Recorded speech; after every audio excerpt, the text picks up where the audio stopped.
for a minute, please.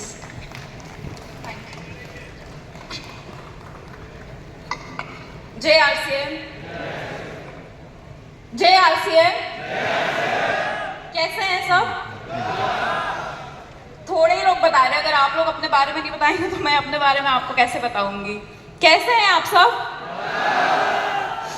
Amazing. मेरा नाम प्रतीक्षा सिंह है। नोएडा में ही रहती हूँ। मेरे पापा का नाम मिस्टर पीवी सिंह, मम्मी का नाम मिसेस सीमा सिंह, दोनों ही आरसीएम से जुड़े हुए थे।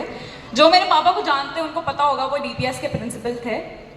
बहुत अच्छे एजुकेशन से थे, जहाँ गए हमेशा टॉप किया। डबल डिग्री थी उनके पास, डीपीएस के प्रिंसिपल बने ऑफ कोर्स। मेरी मम्मी का खुद का स्कूल था, वो भी पोस्ट ग्रेजुएट थी, उन्होंने खुद का स्कूल खोला, वो भी प्रिंसिपल थी। दोनों इतने एजुकेटेड थे। तो एक दिन मैं सोच रही थी कि ऐसा मतलब क्या आप लोग डीपीएस को पापा ने एक टाइम पे क्विट करके आरसीएम क्यों ज्वाइन किया? मुझे बस उसका रीज़न जानना था। तो मैं कभी समझ ही नहीं पाई, कभी पूछ भी नहीं पाई। तो उसके बाद क्या हुआ, एक दिन जैसे मेरे भाई ने बताया, बीसी अंकल आए मम्मी के पास और उन्होंने आरसीएम बताया। उस दिन मेरे पापा समझ गए कि आरसीएम क्यों करना है, और आज मैं समझ गई पापा ने आरसीएम क्यों किया।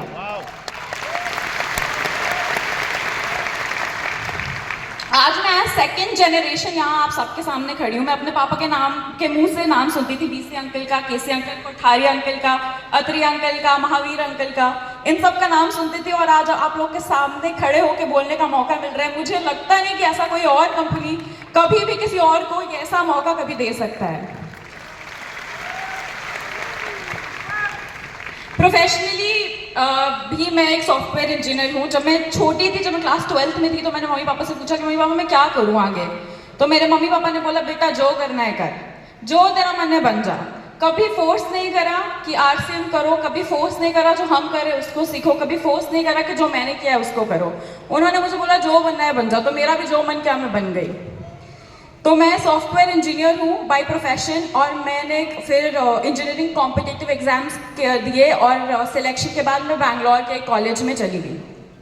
वहाँ से मैंने बीटेक करी और रिक्रूटमेंट में ही मेरी फर्स्ट जॉब अमेजोन में लगी। तो अमेजोन में मैं सॉफ्टवेयर इंजीनियर थी, और अमेजोन सब जानते हैं बहुत अच्छी एमएनसी है, सब कुछ है। मेरा पैकेज भी बहुत अच्छा था, सब कुछ है, सब कुछ बढ़िया है, कोई प्रॉब्लम नहीं है। बट अगर 12 महीने में आप अगर 30 डेज अपने लिए निकाल लो, कुछ भी हो सकता है। जैसे हमारे साथ एक दुर्घटना घटी, उसमें अगर मुझे 30 डेज चाहिए, 60 डेज चाहिए, तो कोई कंपनी है जो देगी इतना टाइम? कोई कंपनी है जो पूछी नहीं कि क्या कर रहे हो, कहाँ हो, ऑफिस क्यों नहीं आ रहे? है कोई कंपनी ऐसी?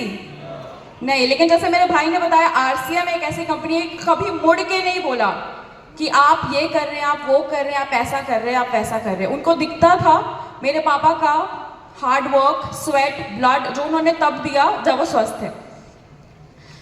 तो अगर अमेजोन में आप 30 दिन ऑफ ले लो, तो 30 दिन छोड़ो 15 दिन ऑफ ले लो, तो आप जब पीछे मुड़ के देखोगे ना, आपके पीछे एचआर होगा, आपका खुद का मैनेजर होगा और पूरी कंपनी होगी, और आप कंपनी के बाहर होंगे। तो ये तो मैं समझ गई हूँ कि RCM is the future of this generation and coming more generation, और आशा करती हूँ आप लोग भी समझ गए होंगे। कल मेरा बर्थडे है और मेरे को समझ नहीं आता मैं अपने मम्मी पापा से और क्या मांगूं। उन्होंने मुझे सब कुछ दे दिया है। मैं अपने मम्मी पापा को बस आज अगर वो सुन रहे होंगे तो उनको थैंक यू बोलना चाहती हूँ, और बीसी अंकल आपको भी थैंक यू बोलना चाहती हूँ, और केसी अंकल तक तो ये पद पहुँच ही जाएगा। थैंक यू हर चीज़ के लिए। Thank you.